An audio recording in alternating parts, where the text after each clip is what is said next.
Bismillahirrahmanirrahim. Okay, students, let's see the topic of the day, and that is, we have to discuss the conceptual question of unit number 11, sound.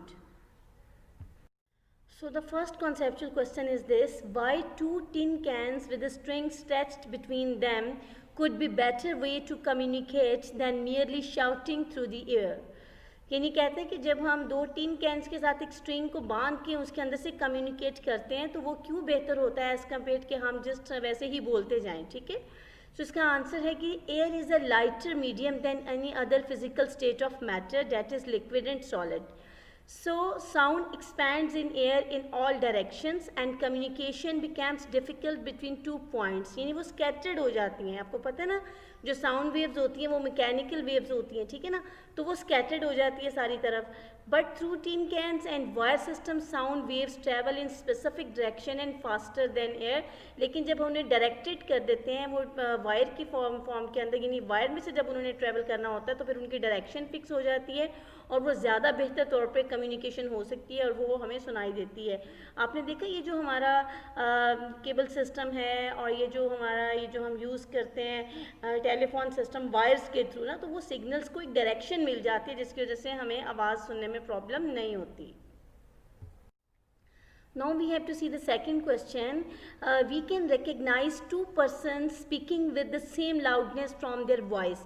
How is this possible? वो कह रहे हैं कि हम दो persons को पहचान लेते हैं उनकी आवाज़ों से अगर वो सेम लाउडनेस पे बात कर रहे हो, एक जैसी आवाज़ के साथ, तो उसकी बुलंदी के साथ, यानी उनकी जो लाउड वॉइस होती है अगर वो लेवल लाउडनेस का लेवल एक जैसा हो, फिर भी हम उनको डिफ्रेंशिएट कर लेते हैं, ठीक है. तो कहता है ऐसा क्यों पॉसिबल है, क्या वजह हो सकती है कि हम क्यों रिकग्नाइज कर लेते हैं, क्यों पहचान लेते हैं. तो इसका आंसर है जी कि we can differentiate and recognise two persons with the same loudness due to the difference in the quality of two sounds. Quality पढ़ा था ना, quality is that characteristic of sound by which we can differentiate between two sounds of same loudness and same pitch, ठीक है, पढ़ा था ना. तो इसका बेसिकली रीज़न क्या होती है कि उनकी जो वेव फॉर्म होती है ना वो डिफरेंट होती है. हमने पीछे जब क्वालिटीज़ डिस्कस की थी, कैरेक्टरिस्टिक्स डिस्कस की थी, तो उसके अंदर हमने ये देखा था कि वो रीज़न क्या होती है उसको रिकग्नाइज करने की, क्योंकि उनकी वेव फॉर्म जो है वो डिफरेंट होती है. हालांकि लाउडनेस लेवल सेम होता है लेकिन वेव फॉर्म डिफरेंट होने की वजह से हम उनको रिकग्नाइज कर लेते हैं. हाँ जी, क्वेश्चन नंबर थर्ड है कि you can listen to your friend round a corner but you can not watch him her. हमारे पास why must the volume of stereo in a room with wall to wall corner, आप उसे देख नहीं सकते लेकिन आप than in a room with a wooden floor. इसकी वजह कहते हैं जिस रूम के अंदर इसकी वजह ये है कि sound waves travel through medium in all directions and show reflection ज़्यादा रखना चाहिए एज कंपेयर टू उस रूम के जिसमें वुडन फ्लोर है, ठीक है.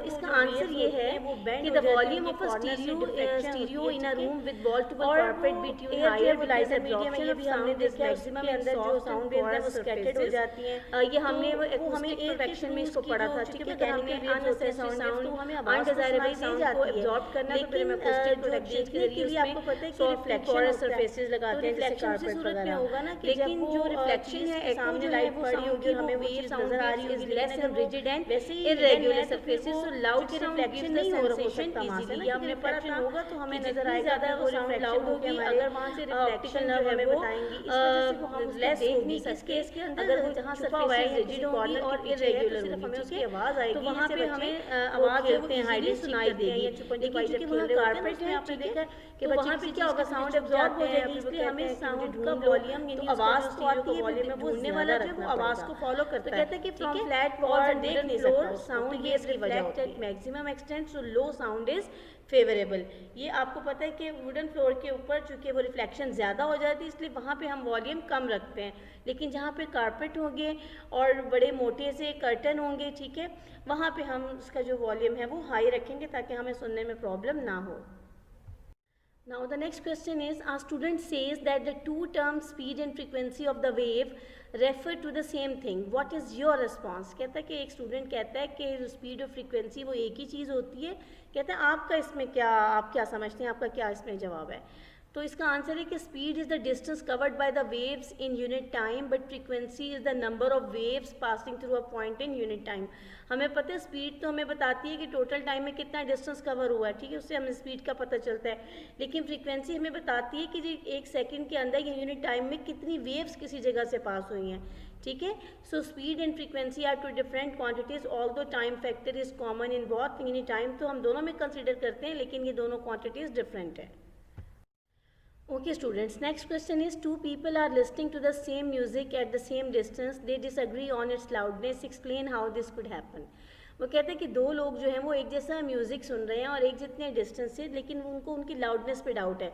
एक कहता है लाउड है, एक कहता है मतलब फेंट है या कम लाउड है। तो कहता है इसकी वजह बताइए, ऐसा कैसे पॉसिबल है। तो इसका आंसर है कि loudness of sound depends upon the physical conditions of the years of the listener. आपको पता है ये सुनने वालों की उस पर डिपेंड करता है, ईयर्स की कंडीशन पे।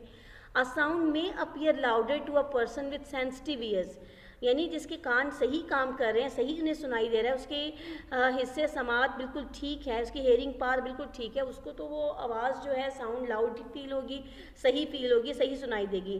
Then a person with defective ears, लेकिन अगर खुदा ना खास्ता कोई पर्सन डेफ है या उसके ईयर्स में कोई इंटरनल प्रॉब्लम है, तो इसकी वजह से हो सकता है उसको वही आवाज़ जो दूसरे को सही सुनाई दे रही है उसको कम लगे, ठीक है। Hence both disagree on the loudness of music due to different physical condition of their year.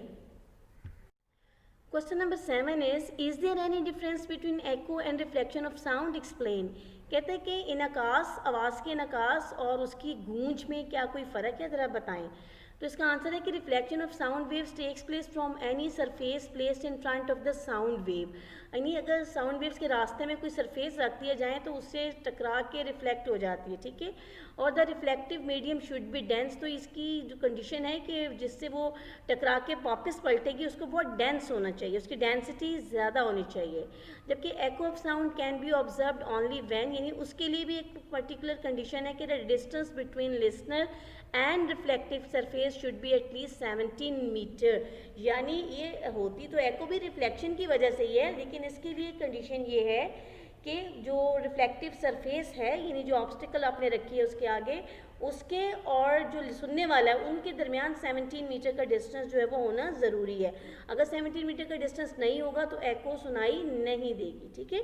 और the time difference between original sound and echo must be 0.1 second, यानी ये टाइम लैप्स जो है वो भी 0.1 सेकेंड होगा तो एको सुनाई देगी, अदरवाइज एको सुनाई नहीं देगी, फिर सिर्फ रिफ्लेक्शन हमें फील होगी, ठीक है। Now question number 7 is, will two separate 50 decibel sounds together constitute a 100 decibel sound? कहते हैं कि दो 50 डेसिबल साउंड वाली आवाज़ों को अगर इकट्ठा कर दिया जाए तो क्या वो कलेक्टिवली इकट्ठी 100 डेसिबल वाली साउंड बना देंगी। कहते हैं इसको एक्सप्लेन करें। तो इसका आंसर है कि if the two sounds are of same loudness and are coherent mean of same wavelength, अगर वो एक ही लाउडनेस रखती हैं और उनकी वेवलेंथ भी सेम है, then they can constitute together a 100 decibel sound, ठीक है। यानी अगर उनकी वेवलेंथ एक जैसी है और वो सेम लाउडनेस पे हैं तो फिर वो दोनों इकट्ठे मिलके जो है वो 100 डेसिबल वाली साउंड बना देंगी। Okay students, thanks and Allah Hafiz. Hopefully you have understood all these questions and you have to learn these, prepare for your exams and stay at home, stay safe and always stay blessed.